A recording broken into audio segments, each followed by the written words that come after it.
First Presbyterian Church, welcome. I'm Pastor Ian Hodge. This is our family ministry coordinator, Sherri Gurney, and Reverend Kristen J, who may add a title at some point very soon. We're excited about that.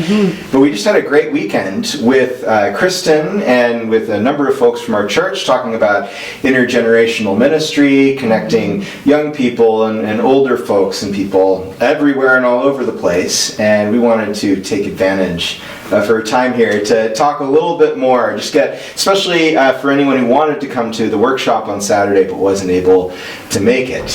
So thanks so much for being here, Kristen. We've really enjoyed it. It's been just a great weekend. It's been wonderful to be here, Ian and Sherri. Thank you so much for welcoming our family and the hospitality your church has shown. Well, we've enjoyed every bit of it. You and your family. They've been a lot of fun. We are enjoyable. There's no quiet moments, so that's okay.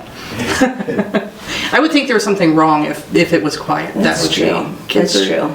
Middle of the night sleeping, and it's quiet. Okay, all right. But during the day, make a joyful noise. Oh yeah, I love it. Well, for folks who are maybe here on Sunday and didn't get the big introduction, or maybe who just missed the weekend entirely, can you tell us a little bit about yourself, how you got to be here, what you care about most, why I asked you to come and be part of our life together? Yeah, so I am married to Andrew, and we've been married for over 20 years, and both of us felt called to ministry. So Andrew felt called to missions when he was a little boy, when a missionary came to spoke at his church, and I felt called to ministry probably when I was in high school, though I didn't have words for it exactly. And so when we met summer I turned 16, we started doing ministry together. So we've kind of always done ministry together as a family and kind of cultivated that in our family. So we got married. We had our oldest, David, who's now 20, and then we had Mary, who's 16, Rachel, who's 15, Sarah, who just turned 12, Sarah, Daniel, this is where I have to think, right? Daniel, who's 9, Benjamin, will be 7 next month, Ruth, who's 4, and Paul, who's 2. And so we've just kind of expanded our family in ways because the Lord led us into that season. So when I was in college, I had been nurtured into ministry in a way that honored me as a woman. I had not experienced that previously. And so really was like, oh, there is a space for me as a woman in ministry with my gifts. And it was in that space that God also said, but your first call is to your family. And so I stepped into a place to be mom, to be wife, and to minister in ways that were more organic than really, professionally. And that was a shaping of me and who I am, and a nurturing of me, and God used those ways in powerful ways, because all of a sudden, when you're in ministry, right, when you walk into the church, you're on, and then when you go home, you can kind of decompress, right? Well, my ministry was 24/7 with no break, and it was like, okay, God, I need you every second of every day, and that was really eye-opening to me. And so, and then one moment, God was like, all right, it's time for you to go to seminary. What I had already dreamed of, had been kind of holding in the background for a while. Went to seminary, did my MDiv, and then really felt like God was like, keep going, go get your doctorate now in this season. So that's a little bit about us. We love to make homemade ice cream. So any kind of flavor, right? We love it. That has been Andrew's passion. He's made ice cream and pizza from scratch. Growing up outside New York City, you like your good pizza. Oh, right. So he had Italians living all over near him, and so he learned how to toss the pizza and everything. Wow. So it's a family tradition of ours. And then, we like to hike. We like to be in nature. I've been dancing since I was 3, so that's kind of my special space. Well, and I'd like to say, you have mentioned to me a few times, because Kristen and I have had chances to meet via Zoom prior to meeting, and it's been just wonderful. You've been a blessing to me in those Zoom calls. But you've mentioned you have a dance ministry, and could you just expand on that a little bit? Yeah, so it's taken different forms. In one church, there were 3 of us, and we had a dance teacher for the kids, we had a dance teacher for the teens, we had a dance teacher for the adults, and then the 3 of us would choreograph together, and then the 3 different generations would dance together in church. It's taken the form of mentoring some younger teens and then dancing together in this space as they would mentor my kids. So it was that generational feel of mentoring and pouring down. And then there's been opportunities to dance, of course, in Christmases and going to different churches. And so it's kind of fleshed itself out in different ways. I think the beautiful thing is recently my girls and I have all gone together to dance together, and so it's been fun to like invite my girls into that space with me. Yeah. I know Ava was very excited, and she's probably wishing that you all lived closer so she could... Right. Well, I was thinking, I was driving Ava home from dance last week, I think it was, and I was trying to make that connection. You know, as Presbyterians, I don't know how comfortable we are dancing in church, but I was reading to her from Samuel, where David was dancing with all his might before the Lord, and trying to show her how that's a sanctified thing that she is doing. It's a holy thing. It is. We're called to use our whole bodies, right? It's a temple that's right. of the Holy Spirit, and so when we dance, we're using all that we are. It's a holy moment. Okay, the Presbyterian in me is really uncomfortable. Well, I know. I want to come at the other direction. I do want to say this. Yeah. So I want to delve more into this with you, not online here, but because I was raised on like the old Hollywood musicals and that sort of thing, and as a kid my dream was to be a dancer in these movies or I just loved how they danced, all of that. So there's our church, we are a part of an eco church in Southern California, and they just put on a huge musical, Godspell, and they do different musicals every year. So okay, I'm a theater girl. I knew I would plant that bug right there. Yeah, she's finding another call. We have a stage. You guys do. Actually, one of my girls suggested out of the intergenerational workshop, she said, you guys could put on plays, especially for like the homeschooling community and stuff. Well, and I was thinking, we have all this equipment. I mean, those of you watching can't see this, but we are surrounded by equipment. So we have the ability to film something even and do something. I mean, just... Cool. So many options, so many dreams. So... Well, speaking of the workshop, not all of our folks who wanted to come on Saturday were able to come, and I was wondering if you could maybe distill down what that was all about. Give us a couple of minutes what you did over the course of... I know you could have gone longer in a really wonderful way on Saturday, but... Yeah, I think if I were distilling it down, I think the first piece is acknowledging change and acknowledging that no matter where you're going, change is constant, right? God is the same. God never changes, but the change in our life around us, right, shakes and stumbles, and we feel unsteady. And so acknowledging that you guys are walking into a season that there is change, and this church has walked through many seasons of change. The more I listen to the stories, listening to people who have been here, almost all their life, they've seen so much change. But we don't always come about it with a sense of excitement and adventure. And so that was kind of the piece, like, all right, there is change, but we have to come at it with a sense of adventure, knowing that God is guiding it and God is in the forefront of this.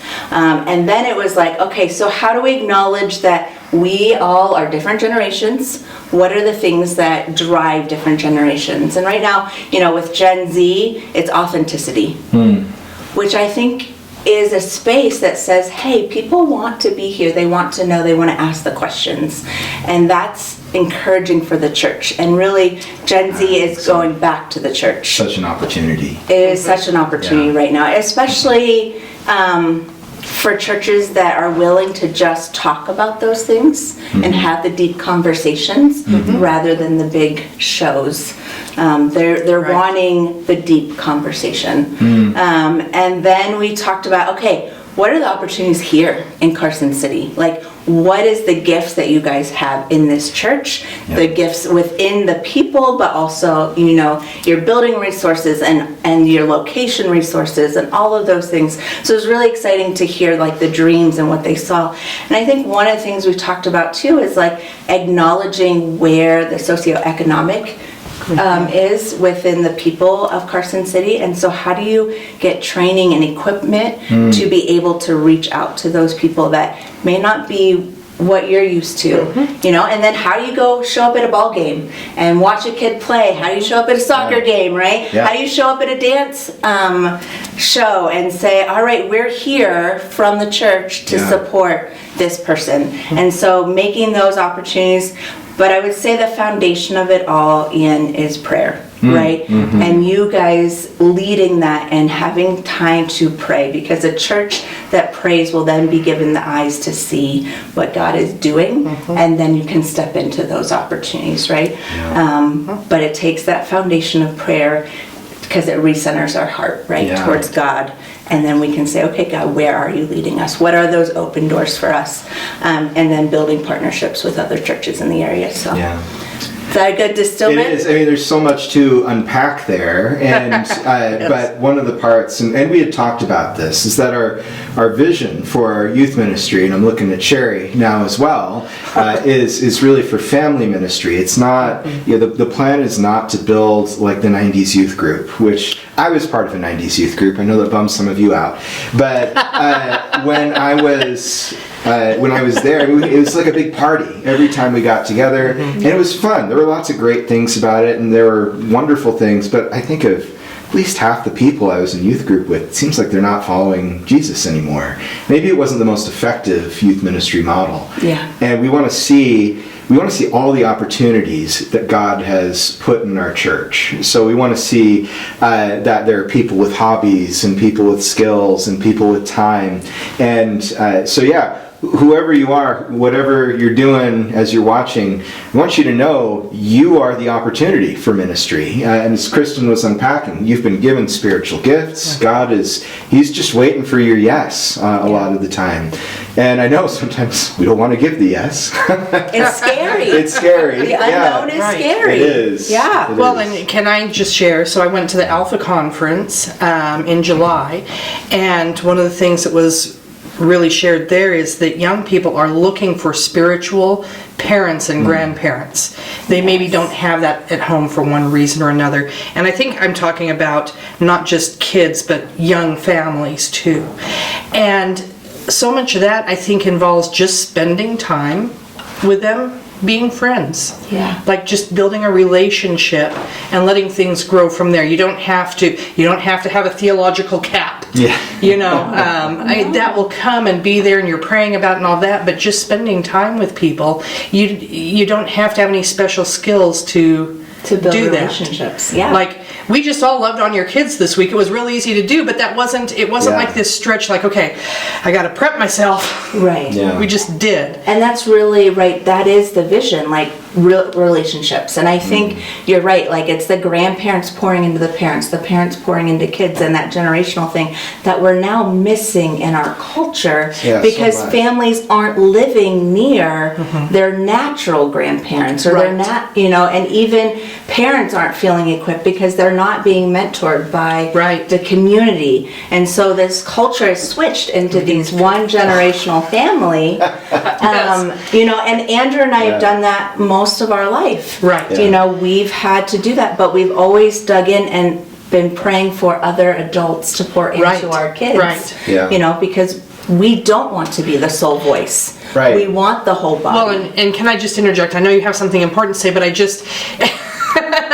I mean, what my parents really brought this to life for me. My dad was Navy, and so we ended up out in Fallon, Nevada, because joined the Navy, moved to the desert. That's right. Yeah, because that makes logical sense. But it's a naval air base, and so Okay. he was an air traffic controller.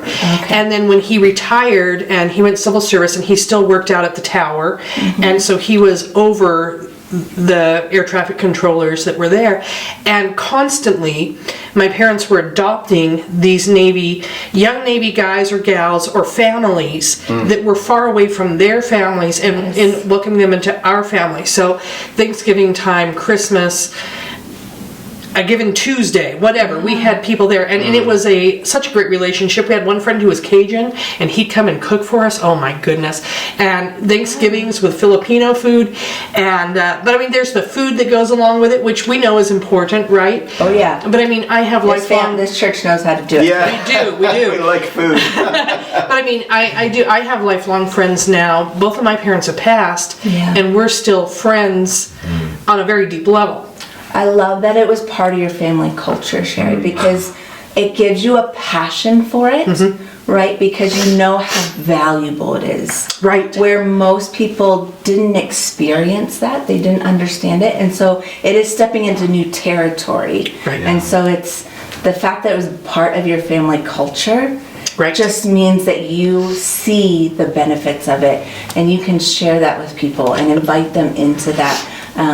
Because it was, for so long for you. Right. I'm going to pull it together. Okay. Now you can, while I'm trying to, you can give your wonderful thought.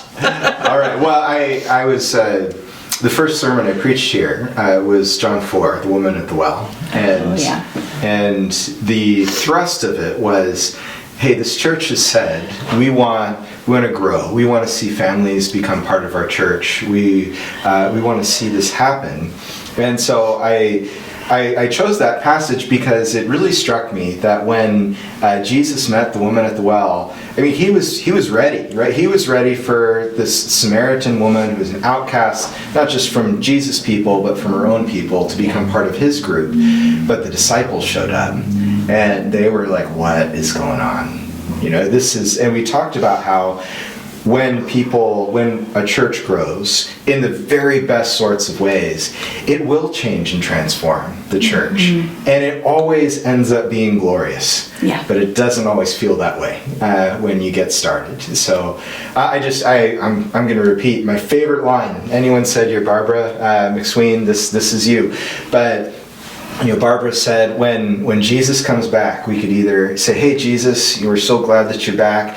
You look at our beautiful church. It's in wonderful shape. We've got money in the bank. Now, we don't have a lot of people in the pews these days, but we're welcome. Yeah. Or when Jesus comes back, we could say, hey, Jesus, we're sorry. There's some windows needing to be replaced. The paint's pretty scuffed. There's a lot of broken stuff around the church. The bank account, it's not as full as it used to be. Yeah. But look at all these people. And I know which picture Jesus has called us to.